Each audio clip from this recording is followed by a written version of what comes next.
People का एक पत्ता 52,000 ब्राह्मण की साक्षी कराता है महाराज। बहुत ध्यान देना। अच्छा एक बात बताइए कि कई लोग कहते हैं कि कई तुम जहां जहां जाते हो ना, ऐसे जिनके शरीर में ऐसे ऐसे लोग घूमते हैं और घूमने के बाद कहते हैं कि तेरी कुल देवी तुझसे रूठ गई, कहते हैं ना, तेरे से तेरा ये देवता रूठ गया, वो देवता रूठ गया, परमात्मा रूठ गए। तो आप कैसे पहचानोगे कि भगवान आपसे रूठ गया? आप कैसे जान सकते हो कि भगवान आपसे रूठ गया? हमने देवी जी को धोख नहीं लगाई तो देवी जी नाराज हो गई, हमने पिताजी को धोख नहीं लगाई तो पिताजी नाराज हो गए, हमने वो देवता पे ये नहीं करा तो वो नाराज हो गए। आपको कैसे मालूम पड़ेगा कि देवता नाराज होते हैं? देवता नाराज होते हैं। याद रखना, संसार में देवता अगर नाराज होते हैं तो कभी किसी का अहित नहीं करते। बहुत ध्यान देना इस बात पर, कभी अहित नहीं करेंगे देवता अगर नाराज होंगे। देवता नाराज होते हैं तो किसी का भोजन पानी बंद नहीं कर देते। देवता नाराज होते हैं तो किसी का खाना पीना बंद नहीं करवा देते। देवता अगर नाराज हुए हैं और आपको मालूम करना है कि देवता मुझसे नाराज हैं, तो कैसे मालूम करोगे? तो केवल एक काम करिएगा, अगर देवता नाराज होते हैं तो सबसे पहले आपकी पूजन पाठ छुड़वा देते हैं। क्या छुड़वाएंगे? रोज मंदिर जाती है, रोज माला उठाकर जाप करती है, रोज गीता जी का पाठ करती है, रोज दिया लगाने जाती है। 4 दिन 5 दिन 6 दिन 10 दिन अगर आप दिया लगाने नहीं गए, मंदिर नहीं गए, पूजन नहीं करी, तो समझ लेना कि देवता मुझसे नाराज हैं, इसलिए मेरा मुंह नहीं देखना। मुझसे नाराज। लक्ष्मी नहीं आ रही घर में, देवता नाराज है। नहीं नहीं नहीं, लक्ष्मी नहीं आ रही उसके लिए देवता नाराज नहीं है। लक्ष्मी नहीं आ रही उसके कारण तुम्हारा अहंकार है। भगवान ने जब दिया था उसको सत्कर्म में नहीं लगाया था। एक बात इससे पहले वाली कथा में कही थी, शरीर चले और तुम्हारे याद है तुम लोगों को? बस उतना याद कर लो, बहुत है। इतनी बात तुम लोग याद कर लोगे ना तो आने वाले समय में 2-1 साल में तो तुम या हम बस इतनी याद कर लो। बस हर कथा में से इतनी निकाल लोगे ना तो थोड़ा तो यहाँ समझ में तो आए, लगे तो सही कि कथा अंदर गई। तो एक बार पहले कथा में, इससे पिछले वाली में की थी, 7 से पहले वाले में, कि तुम्हारे घर में चले और तुम्हारा शरीर चले, तब तक सारा दान पुण्य भजन तीरथ सब कर लो। और क्योंकि तुम्हारी घर में चलेगी तभी तुम दान कर सकोगे, सत्कर्म कर सकोगे, भजन कर सकोगे, शरीर सही होगा तो तीरथ कर सकोगे। अब शरीर ही साथ नहीं दे और घर में तुम्हारी नहीं चले तो कोई तीरथ होए कि दान होए? कैसे भजन करे? कुछ नहीं करना, पीपल का एक पत्ता, उस पत्ते पर थोड़ा सा चावल, पूर्णिमा की रात्रि को अपने हाथ में लेकर अपने नयनों से लगाकर शरीर पर से स्वयं उतारकर उसको दरवाजे के पास रख दीजिए। पूर्णिमा की रात्रि को पूर्ण होने पर उस चावल को दूसरे दिन सूंघ कर बहते हुए पानी में डाल दीजिए। महाराज कितने भी रोग से ग्रसित हो गए, पीपल का एक पत्ता 52,000 ब्राह्मण की साक्षी कराता है महाराज। बहुत ध्यान देना, पीपल के वृक्ष में स्वयं नारायण का, मेरे कृष्ण का वास है। स्वयं भगवान गीता के अंतर्गत कहते हैं कि मैं पीपल का वृक्ष हूं। नारायण 52,000 ब्राह्मणों का वासा एक पीपल के पत्ते में होता है। और आपको पहले भी कथा में कहा, बेटी गाय ब्राह्मण बहन ये सब काल का हरण करने वाले हो। शिव का स्मरण करो। कई माताएं कहती हैं, गुरुदेव हमारे यहाँ पर शंकर भगवान का शिवलिंग नहीं है तो क्या हम बाजार से ले आए? और हमारे यहाँ पर शिवलिंग है तो वो बड़ा है तो क्या हम उसको पीपल के पेड़ के नीचे छोड़ आए? शिवलिंग है तो पूजन करो, नहीं है तो भगवान का जब स्नान कराओ, ठाकुर जी का कराओ, देवी जी का कराओ, जो तुम्हारे घर में भगवान है उनका जब पूजन कराओ, तो पूजन कराने के बाद में जब उनका स्नान कराओ, स्नान कराते समय थोड़ा सा भाव यही प्रकट कर लेना कि हम शंकर विश्वनाथ को, महाकाल राजा को, सोमनाथ को, मल्लिकार्जुन को, भीमाशंकर को, त्र्यंबकनाथ को हम जल चढ़ाएं। हे तो ठीक है, नी है तो देवताओं को बढ़ाने की जरूरत नहीं है। कारण क्या है?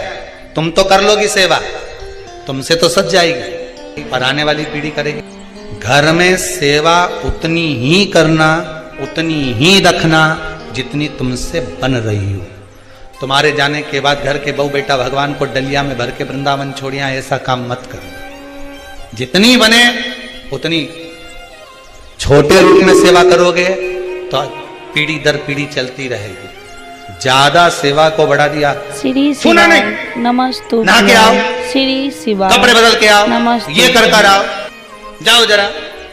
जितना तुम पूजन को, सेवा को, भजन को, कीर्तन को जितना हवा बनाओगे, जितना डराओगे लोगों को, वो उतने डरेंगे, उतने डरेंगे। सेवा को, भजन को, पूजन को कभी डराने का केंद्र मत बनाओ। ये तो भगवान की मस्ती का आनंद सुख है। लोटा भर के पानी भी अगर चढ़ा रहे हो, शंकर जी के मंदिर में जाकर जल चढ़ा रहे हो, थोड़ी गलती हो गई भगवान से कह देना तुम्ही ने सिखाया है, हो गई तो हो गई, आप ही ने तो सिखाया, नहीं जानते थे। अब धीरे धीरे धीरे धीरे लोगों को शिव महापुराण सुनते सुनते मालूम पड़ रहा है कि शंकर की कैसे पूजन करना चाहिए, बेलपत्री कैसे चढ़ाना चाहिए, जल कैसे चढ़ाना चाहिए, धतूरा कैसे चढ़ाना चाहिए, चंदन कैसे चढ़ाना चाहिए, काली तिल कैसे चढ़ाना चाहिए। ये लोगों को ध्यान में अब आ रहा है धीरे धीरे। पहले नहीं मालूम था तो हो गई, गलती हो गई, स्वीकार, हमने गलती कर। शिव पुराण कह रही है, भगवान शंकर की कथा कर रही है। चंद्रदेव ने भगवान शंकर की आराधना करी, बालू रेत का शिवलिंग का निर्माण कराया महाराज जी। शिव महापुराण की कथा में आता है, देवराज नाम का ब्राह्मण जो गलत कर्म करता था, चोरी करता था, शरीर में ताप पड़ने के बाद में जब वो शंकर के मंदिर में जाकर कथा सुना और थोड़ी सी कथा सुनकर बाहर निकला तो उसको केवल कथा का एक तत्व उसके जीवन में उतर गया था, अंश मात्र उसके जीवन में उतर गया था, उसको परमात्मा मिल गया। बिंदु की धर्मपत्नी चंचुला देवी बार बार कथा में आया, पार्वती जी ने उससे शिव महापुराण की कथा करवाई। क्या करती थी वो चंचुला? काशी में जाकर उसने करा क्या था? पति के जाने के बाद बिंदु जो पानी में डूबकर मर गया, प्रेत योनि में चला गया। पहले भी कथा में कहा, पानी में डूबकर मरा हुआ व्यक्ति, सर्प के डसे से मरा हुआ व्यक्ति और स्त्री के हाथ से या स्त्री के चक्कर में मरा हुआ व्यक्ति ना तो देव योनि में जाता है, ना तो बैकुंठ जाता है, ना नरक जाता है। वो तो बीच का प्रेत बनकर भटकता रहता है, उसकी गति नहीं होती, उसका मोक्ष नहीं होता। चंचुला देवी को लगा था मेरे पति को मोक्ष, तो उसने करा क्या था ऐसा कि वो काशी पहुंच गई, काशी गई, ऐसा क्या नमस्तुभ्यम। चंचुला देवी तो दिन रात फैशन में लगी रहती थी। कभी पति ने अगर धन लाकर दिया तो ज्यादा से ज्यादा पैसा वो खाने पीने में उजाड़ देती थी। कभी नहीं उसने दान करा, कभी नहीं धर्म करा, कभी पुण्य नहीं करा, कभी सत्कर्म नहीं करा, कभी कहीं सत्संग में नहीं गई, कथा में नहीं गई, कभी भजन में नहीं पहुंची। फिर उसने करा क्या? बचपन में किया गया कर्म व्यक्ति को कब प्राप्त होता है, ये चंचुला देवी की कथा। चंचुला देवी की कथा करें। चंचुला देवी की मां भोजन का जब निर्माण करती थी, ध्यान दीजिएगा जरा, बहुत सुंदर संवाद है। शायद आप भी अपने बच्चों को इस चीज के लिए डांटते हो, शायद बचपन का किया हुआ पुण्य चंचुला देवी के कहां काम आया वो देखिए। पुण्य नहीं करा था चंचुला देवी ने, वहां तो खेल करा था। किस जगह पर काम? चंचुला देवी 6 वर्ष की कन्या, बिंदुक ब्राह्मण है, चंचुला देवी भी ब्राह्मणी थी।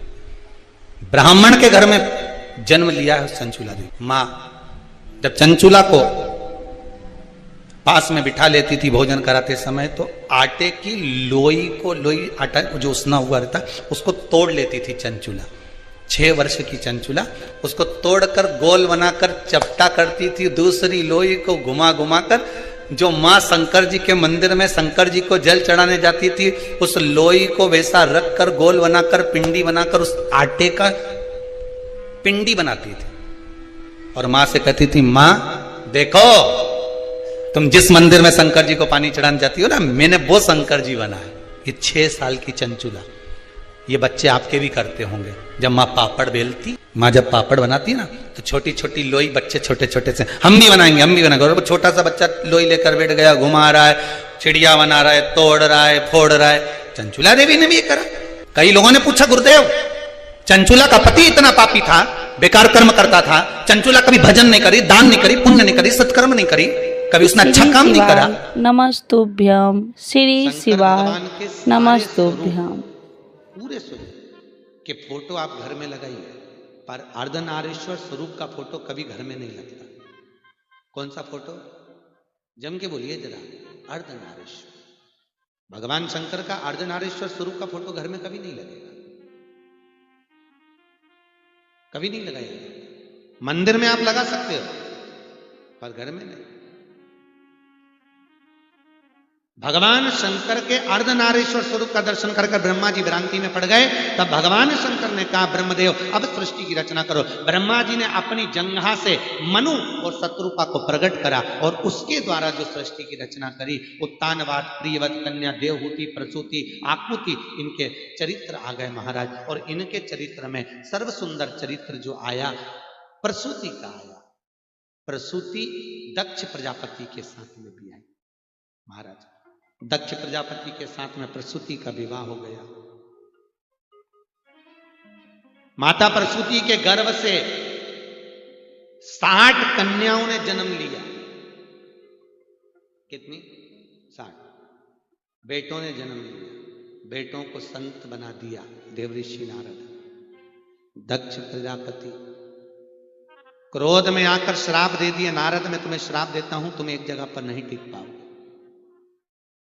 अब भगवान श्री शिवाय नमस्तुभ्यं, श्री शिवाय नमस्तुभ्यं। माता देवी की मां कृपा कर, मेरे घर में एक बेटी का और जन्म हो जाए, ऐसी कृपा कर दीजिए। मेरे घर में एक बेटी और हो जाए। स्वयं जगत जननी जगदम्बा बोली तेरे घर में 60 लड़कियों का जन्म हो गया और तू लड़की मांग रहा है। आज का व्यक्ति होता तो बेटी के जन्म के बाद में तो क्या मांगता? अरे बोलो तो बेटा। शिव महापुराण की कथा कहती है बेटा एक कुल को तारता है और बेटी 2 कुल को। पर शास्त्र की रीति है बेटा जन्म लेता है तो खूब नगाड़े बजते हैं, ढोल बजते हैं, और बेटी जन्म लेती है तो मां पलंग पर रोती है और सास चूल्हा के पास रोती है। याद रखिए बेटा भाग्य से पैदा होता है, पर बेटी के लिए बाप का 100 गुना भाग्य इकट्ठा करना पड़ता है, तब जाकर बेटी का जन्म होता है। और याद रखिए बेटा एक बार अपने माँ बाप को दुखी देख सकता है, पर बेटी कभी अपने माँ बाप को दुखी नहीं देख सकती। बेटी नहीं देख सकती। दुनिया के लोग कहते हैं बेटी की विदाई में सबसे ज्यादा मां रोती है, पर शिव महापुराण की कथा कहती है बेटी की विदाई में जितना बाप रोता है उतना मां नहीं रोती, क्योंकि बेटा मां को प्रिय होता है और बेटी बाप को प्रिय होती है, क्योंकि बेटी के बिना बाप अधूरा है, अधूरा। 2 मित्र मिल गए बहुत दिनों के बाद। उसने पूछा श्री शिवाय नमस्तुभ्यं, श्री शिवाय नमस्तुभ्यं। बच्चे हो गए हो? मेरे तो भगवान की कृपा से 2 लड़के। लड़के? अरे वाह। और तेरे? मेरी 2 बेटी है, एक ये तनु एक मन, दोनों हाथ पकड़ा। ये बड़ी है ये छोटी है। अच्छा। उसने कहा अच्छा हुआ भैया भगवान ने मेरे को लड़की नहीं दी, मेरे को लड़का दिया, भगवान ने बड़ी कृपा करी। कहाँ लड़कियों के चक्कर में पढ़ो, स्कूल छोड़ो, कॉलेज छोड़ो, ध्यान रखो कहाँ जा रही कहाँ आ रही बज रही हो। और शंकर के मंदिर में जाकर उस जल को जो छाना हुआ जल रहे उससे अभिषेक कर दो, जैसे गन्ने के रस से करते हो, मौसम्बी के। श्री शिवाय नमस्तुभ्यं, श्री शिवाय नमस्तुभ्यं।